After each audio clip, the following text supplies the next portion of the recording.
Welcome to the Refine and Release podcast with your host, Jacqueline Vazquez. This is a refreshing space for women navigating the challenges of entrepreneurship, faith, or infertility. Stay tuned for today's episode. Hey everyone, welcome to another episode of the Refine and Release podcast. I feel like I'm having a reunion, like I'm catching up with a lot of people, reconnecting and connecting. They've been on my list, but it's just been timing and everything. So I'm really excited. My special guest today is Veronica Foster. She is currently the president of the Association of Bridal Consultants. She is a seasoned entrepreneur with over 23 years of experience in the wedding and events industry. She is a master wedding planner and a destination wedding expert. Veronica is passionate about education, leadership, and helping professionals grow thriving, purpose-driven businesses. Through her work with ABC, she empowers entrepreneurs to build with intention, integrity, and faith. And I feel like she's my soul sister. I needed to add that in there because her and I, we've had many conversations, but whenever I'm around Veronica, and you'll probably hear it throughout the conversations, I just feel like we have such a really deep connection and a lot of similarities on things that we do, things that we believe in, and things that we participate in. Hey, Veronica. Hello, Miss Jackie. I feel the same. I feel like you're like my soul sister. There's so many things I look up to you for. I watch you in social media, and we've gone to these wonderful places in the Caribbean and stuff together, but it's always beautiful to see how you've grown and continue to grow and just affect people. So I appreciate being here today. Likewise. And anything else you want to add to that? And I said behind the scenes organically, Veronica, because Yeah. why is that a thing? Like, why? I don't even know why I said that, but tell me, what does behind Yeah. the scenes mean? So behind the scenes actually was my planning company's name, Behind the Scenes Inc. And we went from planning local weddings, and I had gotten laid off from my job when Behind the Scenes was created because I don't like public speaking. I'm a very introverted person. So I thought Behind the Scenes would be a great company name because the client's got to be first, not me. It's not about me. And Behind the Scenes just grew as I grew, and she's still operating, not as much. I feel like sometimes it transitioned, Mm, just like we do in life. thank you. And Mm. so before we start and all the other conversations that we're going to have, tell me, how do you start your mornings? I start my mornings early because I need time to frame my mind. So the very first thing I do after I get up is I pray and read my Bible as much as I can. I've learned not to force myself because it may not be a message that I'm meant to receive at that point in time. So I try and read and I pray. And I pray for the day to go well, that my loved ones, friends, and family do well today. And then follow it all up with asking God, can you please make sure that I am productive and that I affect someone in a good way today, even if Mm. it's just one person? Just really for guidance. I feel like when I forget or I don't, like if I'm running off or wake up late, that I'm missing something. So I make sure that's what I do first and foremost every day, even before coffee. Yeah, and for me, it's before I even put my feet on the floor or get off of bed, like I just thank God and get into either some prayer, meditation, or something where I feel His presence in the morning before I Oh, take that first yes. step of the day. And wow, weddings. Like I know you said you were laid off, but weddings, like in 23 years. It's definitely a calling. If you've done it this long, it's something, Yes. you're definitely meant to do because dealing with people is not always easy. And I know God gives us grace and we need to give other people grace, but sometimes it's not that easy. I like how you say it. It's like sometimes it's just not easy. Like It's not really. easy. Really. So 23 years and go you 25 years. It's definitely a lot of grace and patience on all parts, but it's something I've always loved. It actually marries two things for me. So Mm. it marries working with people and being creative.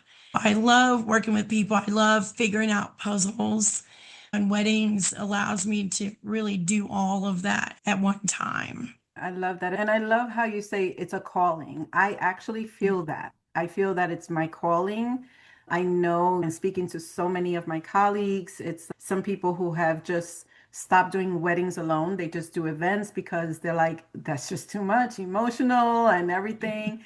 And it's truly a calling for me. It's been a calling, a blessing, and having God's grace to lead me. And even though I'm able to do it myself and I love it, when I take a step back, I'm like, wow, that was a lot, but I'm glad God gave me the way to handle it. Yeah, because I Oh, think you learn something about yourself in every event, every wedding, because sometimes the clients, you don't want to let them go. They've been so wonderful. They become friends. And then a lot of times, too, like when the couple's at the altar, inside, it's, oh my gosh, now I have to let this go yeah, and I have to move on to the next one. yeah, So I definitely learned something about myself for every single client I've had. yeah. So just in that conversation of weddings, it's Yes. definitely a high stakes. So in the high stakes of world of weddings, can you share a specific moment when choosing prayer oh, changed the outcome of a stressful situation? Oh man, just one? No, I do remember my very first destination wedding. And I thought, man, this is going to be great. It's going to be easy. Planning went so smooth. Get to the airport, get to the resort, everything's fine. And then here comes the weather. And with weather, especially when you've paid for a destination wedding outside, it comes emotion. And not just from the couple, but from the family that's there, all of the guests, and everyone is blaming you. It's like, how dare you let it Principally. rain or tropical Yeah. storm or hurricane? The nerve of you. Did you check the weather? Did you do this? Why didn't you tell us? It's hurricane season. Why didn't it's just so much and they need an outlet. Hmm. And when you're a planner, you are that outlet. Outlet. Oh yeah. Yeah. I did have the family where maybe 2 hours to ceremony time. Everybody's getting their hair and makeup done. It was going very smooth, pouring down rain, wind. The staff at the hotel is bringing up the chairs. They're going to move it inside into the ballroom. We had plan B. Nobody wanted it. Wow. And instead of mom's yelling at me, and I just walked away from her. And I felt bad because I know relationship wise, especially when you run a business, you need to be able to stand there and take it and then offer a solution. But I just couldn't. I couldn't stand there. Terrible things were running through my mind. And I walked away and I walked outside under an awning because, it's storming. And I sat in the chair and I thought, God, I need more patience. So I know you gave me some, but right now it's not enough. Yeah. And I need a little bit more. And I need you to tell me how to fix this because you've decided to make it storm. Now you have to help me Mm. fix this. And I had no idea what he was going to do. I walked back in and I said, look, I said, your daughter, she knew about plan B. And right now I can't stop the rain. So we're going to make the call in 1 hour. I'll tell them to leave everything there. We'll make the call in 1 hour. And otherwise, we're moving inside. That was as much patience as I could get out at that moment. That sounded really good and convincing. So, Yeah, I was trying. An hour later, it's still raining, not as heavy, but it's still raining, and it's time to make the call to move it inside. Well, one of the guests come up to me and she says, look, I got 30 umbrellas I bought mm, for my own wedding that was 2 days ago that we never used. You can have them because I don't want to take them back to the States. I was like, I don't know about that part. So I went and talked to hotel staff. We turned the wedding around. So the altar area was under an awning, even mhm. though they didn't have an ocean backdrop, and everybody sat under the umbrellas. Wow. 3 minutes into the ceremony, the sun came back out. Yeah. I was like, man, we Oh, should you have gave waited. me chills, girl. Oh my gosh. God, But but God. yes, it was beautiful. Wow. In the backdrop, they have, I'll definitely share you that picture because I Yeah. keep that as a reminder for myself, but it was still very beautiful. It was Wow. still outside. It turned out all of the umbrellas that she had Mhm. were the rainbows. It was just a rainbow of color. Wow. And she didn't even use them for her wedding. So it was absolutely beautiful. She had just seen us panicking Wow. and was watching what was going Okay. on and then offered that. And I thought, wow, that would be great. Yeah. So, what was the parents' response after that? They were upset at the weather, but Okay. they did eventually apologize, especially mom. She was like, I'm sorry, I just wanted everything perfect and everything got ruined. And then you have to tell them, but did it really? Mm, Because ultimately the goal is for them to be married. And they got married and they had a great reception out on the beach just as they wanted to. One of the clients' main goals was to dance under the stars. They okay. got that. So, if you're getting married, having that understanding through this conversation that was just shared, that this is very important to keep in mind. Yes, there's a vision, there's so many different things that go into play with planning, but at the end of the day, taking a step back and realizing what is the real essence of this event, of this wedding, and focusing on that is the goal, like Veronica says, to get married. And then this particular couple, their role was to get married and dance under the stars. And that was their primary thing. And having those conversations, right, beforehand. And then for event planners, wedding planners, Veronica shares something key, which is having patience is not the easiest things.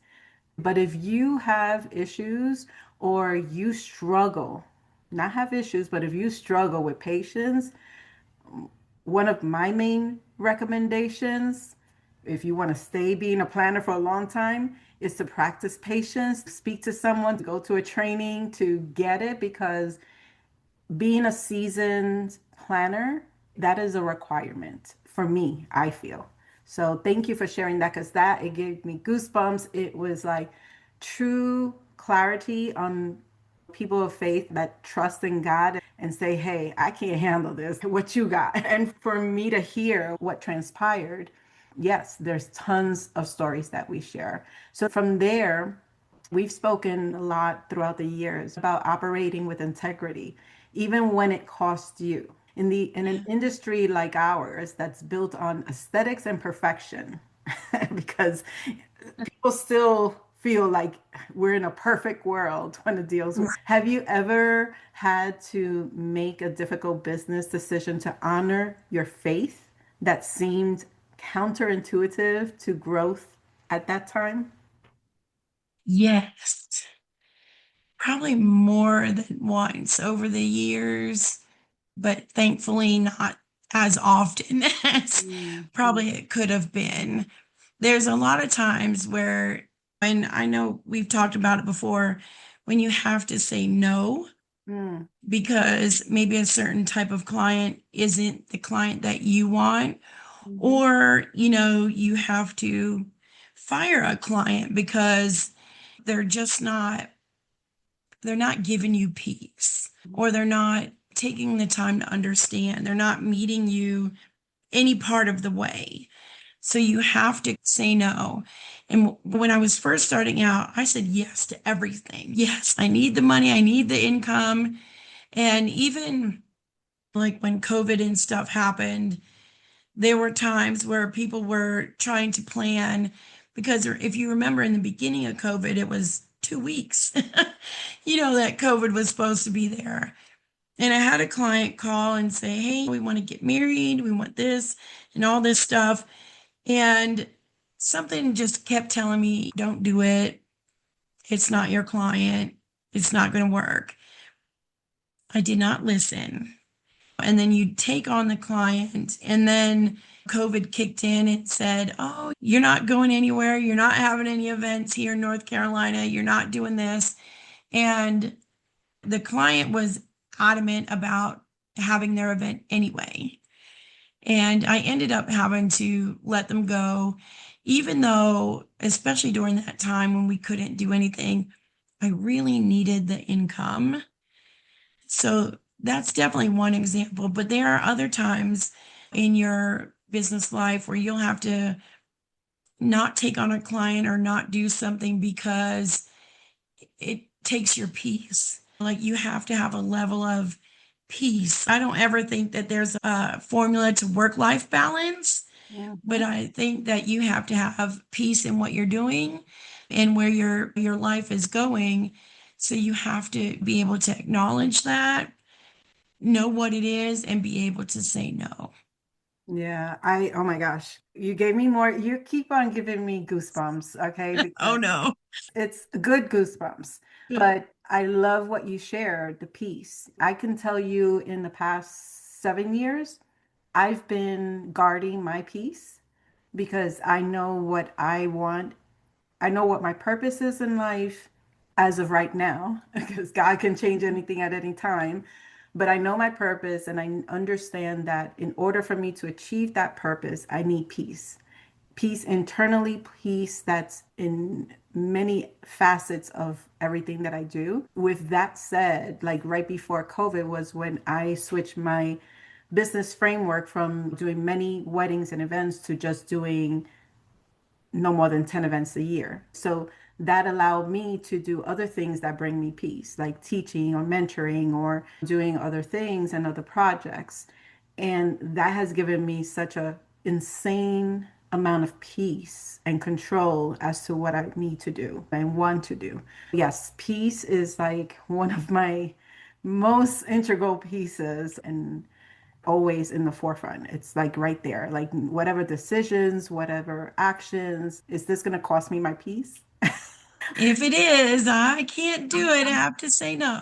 And I'm currently making decisions at the moment as to a few things that might be costing my peace. And I'm like, no matter how much I love it, my peace comes first. And it's always doing this check and balance. Like you said, to me, there's no balance, and you said it. So it's picking and choosing what is going to allow you in your life, that percentage, whether it's business, personal, to bring this peace as close enough to that balance that you are able to really enjoy life and enjoy what you do and move ahead with intention. One of the questions that I had for you was, as being entrepreneurs, many entrepreneurs keep their spiritual life like on a down low, I'll say.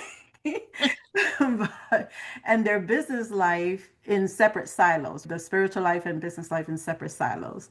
How did you move from having faith to actually running your business on faith and being intentional with it? You know what? That's a really good question. I think a lot of it is showing it. It may not be that you have to shout it from the rooftop, you know what I mean? But if you show what you've learned, act like a Christian, treat people how, you want them to treat you. If you do all of the things, people know and then they ask. And for me, that I like that part because when they ask me, how do you do this? My faith allows me to do this. It allows me to speak to them about God and faith rather than me just preaching it to everybody. Because I don't even like the leadership team at ABC, they know that I go to church on a regular. They know I'm very involved in my church. They know I have to take time sometimes to make certain decisions because I need to pray on them. But only a couple of them have ever asked me straight out, what is it that gives you this? And I said, you know what? Without God, I would not have the strength to make it through this. Like, I wouldn't have it. I wouldn't even have ABC. I wouldn't have the breath in my lungs. But I love it when they ask because it shows curiosity Mhm. rather than shouting it from the rooftops. I don't feel like you should keep it separate. I think you should show it. You just don't have to preach on it all the time. Just live it. Yeah. And Yeah. when I first came into my walk with being a Christian and embracing my path, my belief, and in the business for many years, I always say find what works for yourself in how you are, what brings your energy, your resemblance, your authenticity into your business based on who you are. And as Veronica, as you shared, how it's within you. And for me, that's always been my walk first as a Christian, which is I'm not going to sell Jesus to you. God is God, Right. and you're going to learn and see it in who I am. I do speak my faith. I stand by my faith. I am more vocal about my faith now than I was before. When you say people ask you, people ask me, like, how do you have so much patience? I was like, that's God. Speak to him. Because for me, coming from the Bronx, a Puerto Rican, I want to know what's in my head right now. But he maintains me, okay?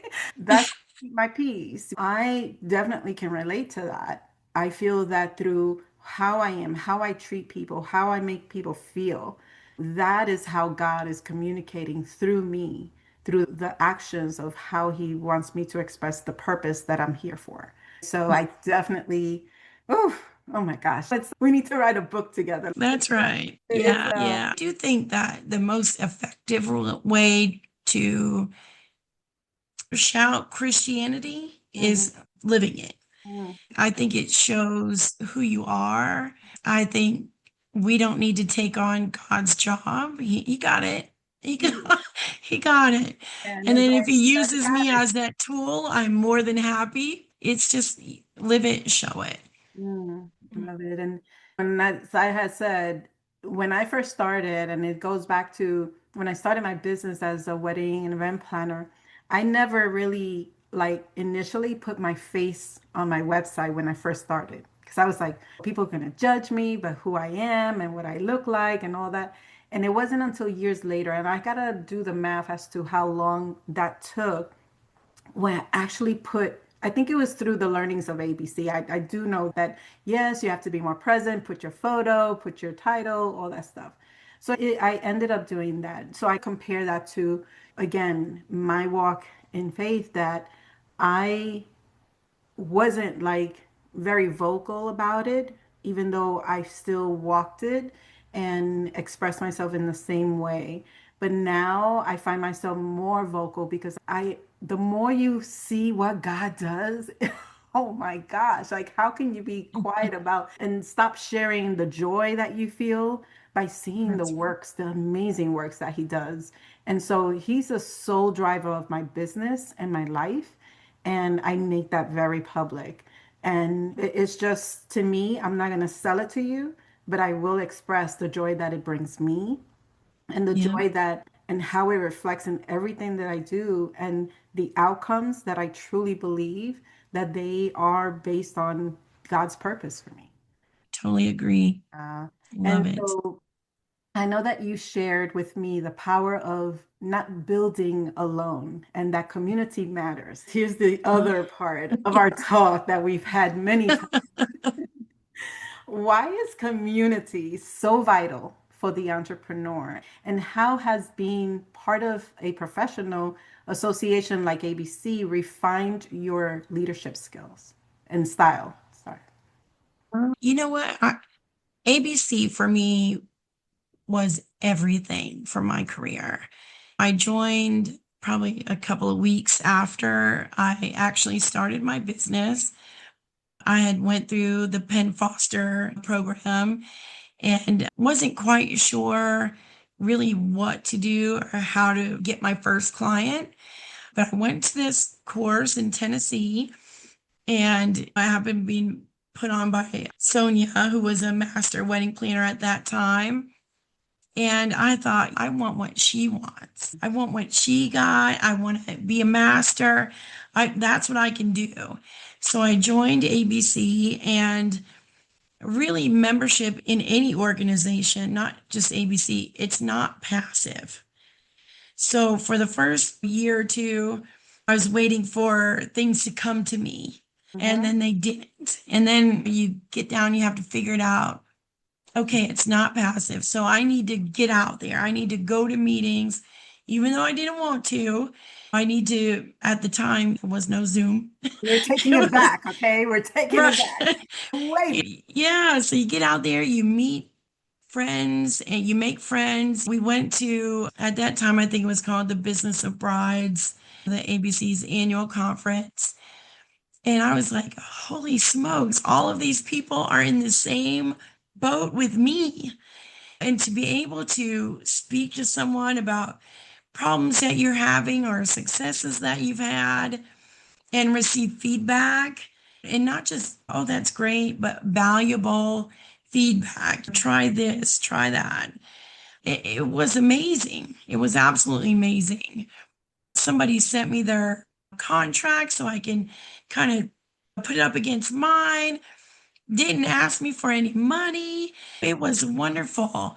Even today, now, ABC still does the meetings and things, but the relationships that I've created through the years have catapulted my business more than I could have ever asked for or dreamed of. My husband, he's a great guy. He does not like anything about weddings, doesn't understand. He's not involved in any way, shape, or form. So me coming to him talking about the linens didn't fit or whatever happened that day, it went nowhere. But to be able to pick up the phone and call someone else and say, this is what happened to me today. This is what I'm trying to plan for. It's really key in the longevity of your business. You can plan a wedding if you want every day or one off here and there. But in order to, I think, to be there 24, 25 years, you have to have that funnel of friends, those people that you can rely on. If you get sick, who's going to help you with your wedding? Or if you're having a family emergency, who's going to take over for you? And I think ABC was the one, was the main reason why I was able to build that whole community for me. And I'll never not be a member. And I don't think that you should join just one. I think each association gives you something different. So you have to find out what you need for you and your business and then be an active part of those communities. So you said so many amazing things that I want to kind of recap there because it's really important. And it's a lot of things that you said, or everything, I believe, and I've had similar journeys. Like for me, the one thing towards the end that you mentioned, being a part of different ones. And I personally have been a part of different ones because I do feel that different communities bring different things. And it's interesting because I'm actually doing a panel at a summit. I'm moderating the panel, and it's the conversation about community. And I have five different women from different communities that service women. And it's like, how do we come together and understand that we all provide, even though it may seem from the outside of it that, we're empowering women, the way that we're doing it is different. And we can't service like a million people. And we could, but if we have all these other organizations that can connect with us to make the impact so much better. So I believe in the power of community and in looking for communities that really allow you to grow in different forms, right? And there's different needs that not one community, this is something truly important. Not one community can give you everything. And so Right. when you understand that your expectations are different and you don't put all of your expectations in one bucket for one community because you will be disappointed. Right. I'm going to tell That's you right now. So I hope everyone got to this part of the episode because you will be disappointed if you put all of your eggs in one bucket and expect for one community, one association to give you everything that you feel you need. You need right. to really branch out and understand what each community offers and what is it that you're looking for. And it might be one community, it might be two communities, or it might be three. All the communities might not be all event related. There might be one for one thing, one for another, and one for your industry. But just understanding that putting all your eggs in one bucket for one community to offer you what you think you're expecting, you're in for a rude awakening. I'm just being transparent. I don't know. Do you feel that, Veronica? I do feel that. I really do. And I think managing expectations in that aspect is key Yeah. to Yeah. deciding which ones you're a part of. Yeah, and then I also want to piggyback on something you said earlier as to you mentioned this person, Sonia, who was a member and she was a master planner. I'm a master planner now, and I had a similar journey. I went to Miss Lois Pierce. That was my Sonia. And I said, hey, I want to do something else. Like I've been around maybe a year or two, no, 2 years or three. I was like, what else is there in ABC? And I was just a member. And she said, what are you looking to do? I was like, I wouldn't mind helping around and doing something in leadership meetings or helping. She said, reach out to so and so. I reached out. I became a networking leader for my area.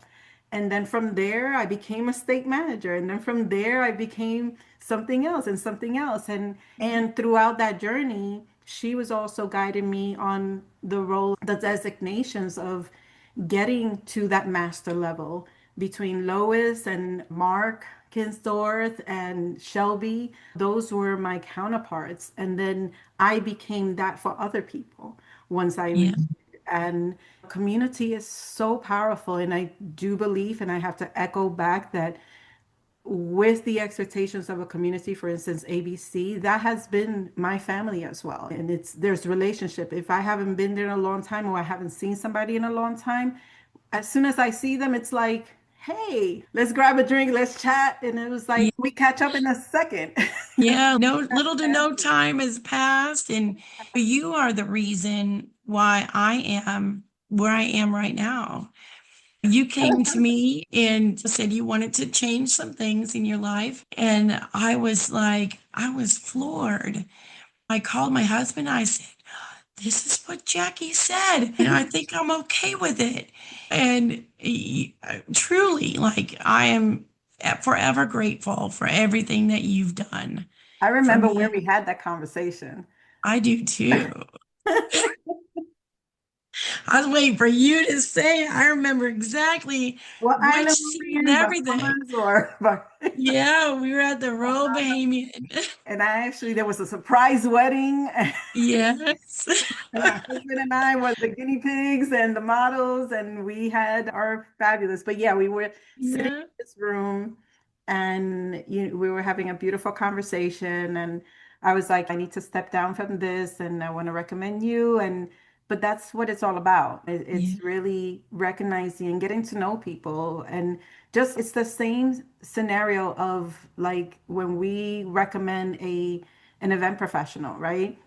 We can't recommend every single professional in the book, right? But if Right. we get to know people, build that relationship, allow people, you don't know when you're gonna be asked or recommended or referred.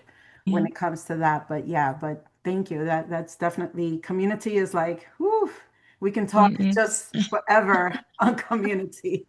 So now, if you can tell your younger self one thing about the connection or intersection of faith and business, what would it be? Really the biggest one. Get started sooner. Most definitely. My family were never church going people. My dad was in the Navy. My mom grew up poor, and we never really went to church. It wasn't until my dad got out of the Navy and we settled in Pennsylvania that my aunt took me to a church. And it was like so boring. When you're a little kid, it just doesn't mean the same thing. And then I went off to college, didn't pay any attention until oh my gosh, maybe 15 years ago, 15, maybe 18, somewhere in there, years ago that I felt like something was missing. And I wish I had felt that or realized that's probably what my problem was that whole time is that something was missing. Mm, And I started going to these different churches, and some of them were really scary, and some of them were boring, and it just didn't feel right. mm, And then until I walked into this one church, and I just felt like it was home. Very diverse church, just like me. mm, And the praise team was great, and people talked to you. Didn't just look at you like, who is that? It's, hello, come join us. And I've been at the same church all these years. mm, Like my kids have grown up in that church, and we had the opportunity to move out of town and didn't because I wouldn't be able to get there as much as I felt like I needed to. So I think finding God, finding a good church home, a pastor that will support you and listen to you. If I would have found that earlier, I could only imagine what could have been done. mm. And then, so what is one thing that maybe in your current status or something, one thing that you're looking to release this year to make room for more peace, like you mentioned, and joy? Yes. So one of the biggest changes I think we're making, and I'm really hoping that it's going to bring me more peace, is chapters. Mm, So we are going to move to chapters and move other people into leadership positions. So that way, then we'll have a larger leadership team, but it will take a lot of pressure, I believe, off of me. So I don't have to worry about all of our members all of the time.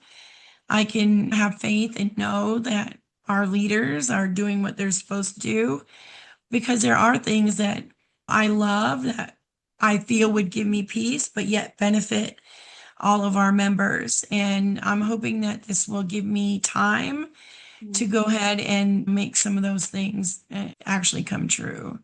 Okay, that is awesome. And so, one thing that I always love to ask, or I've been asking this year, is what does a moment of gratitude mean to you?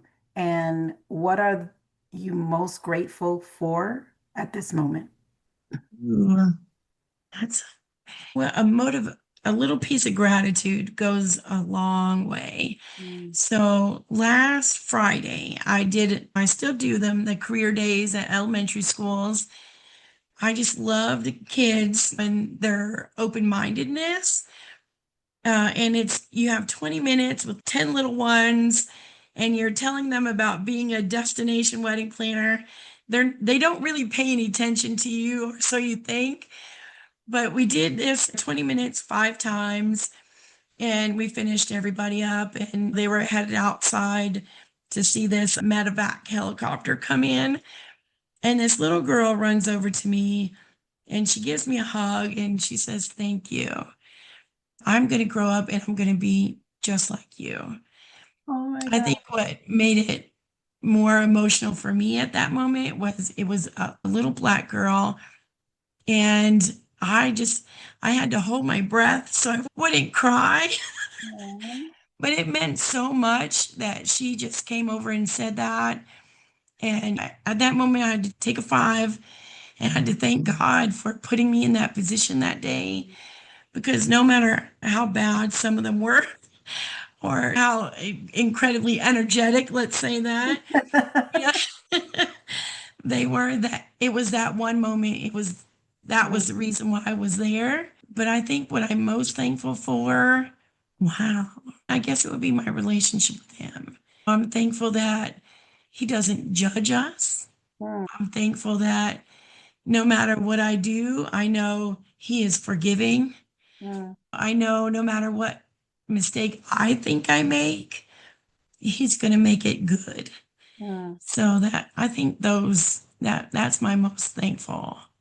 And what is, out of what we discussed today, like what are two or three things that you would share as a takeaway from our conversation?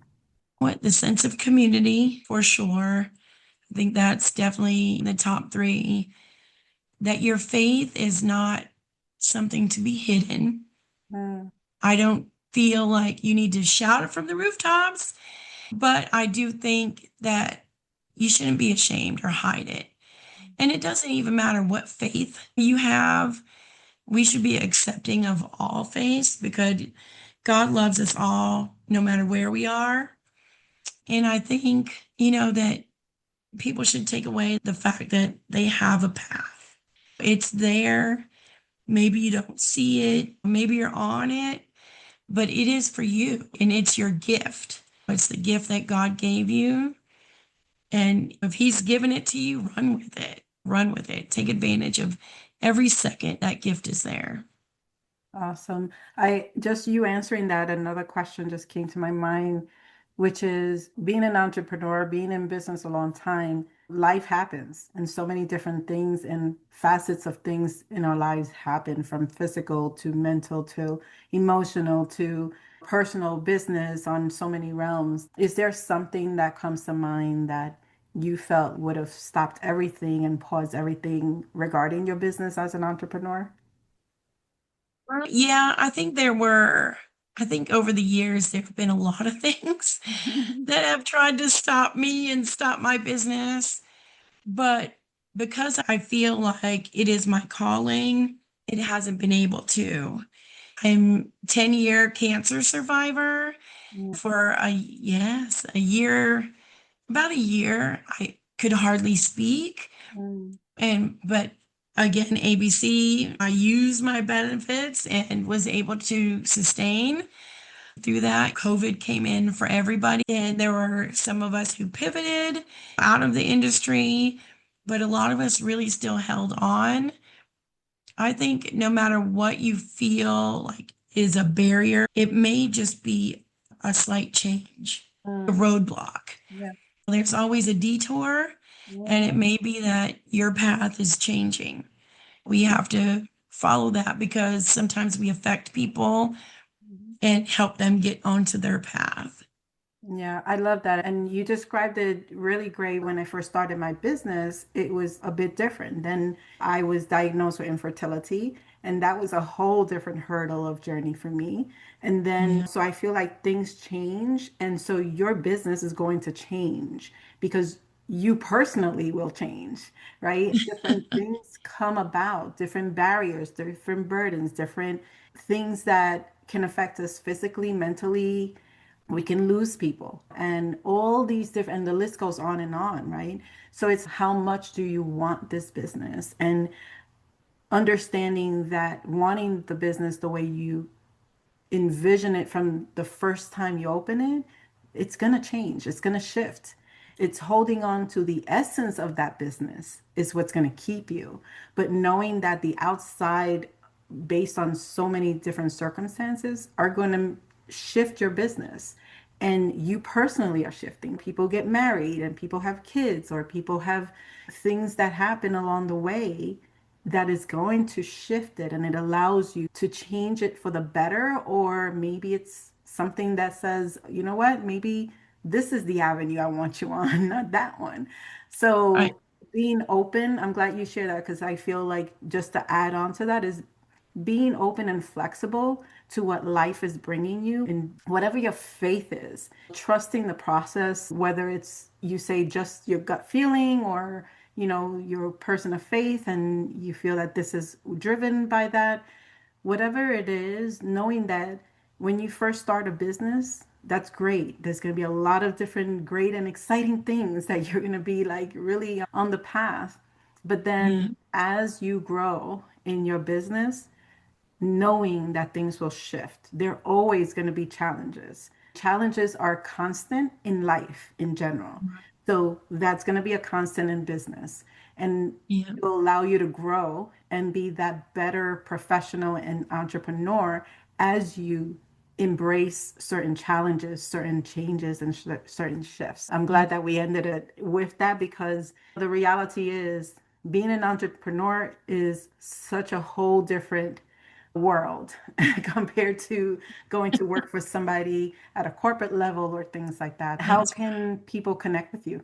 Yeah, so my Instagram is at NC Planner, Veronica M. Foster on Facebook. And then ABC is ABC Assoc, ABCASSOC on all platforms. So yeah, definitely contact, ask me questions. Mm, More than happy to answer. great. Thank you. And the NC stands for North Carolina. She's in North Yes. Carolina. In the That's house. right. But thank you, Veronica, for being here. Any final words you want to share? Let's say there's a event planner that's looking to enter the world of weddings. Tell me a little bit of how they can connect on ABC and what does ABC offer?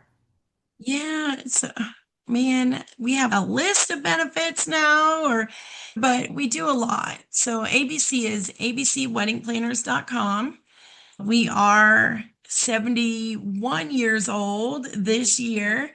So we've been operating since 1955.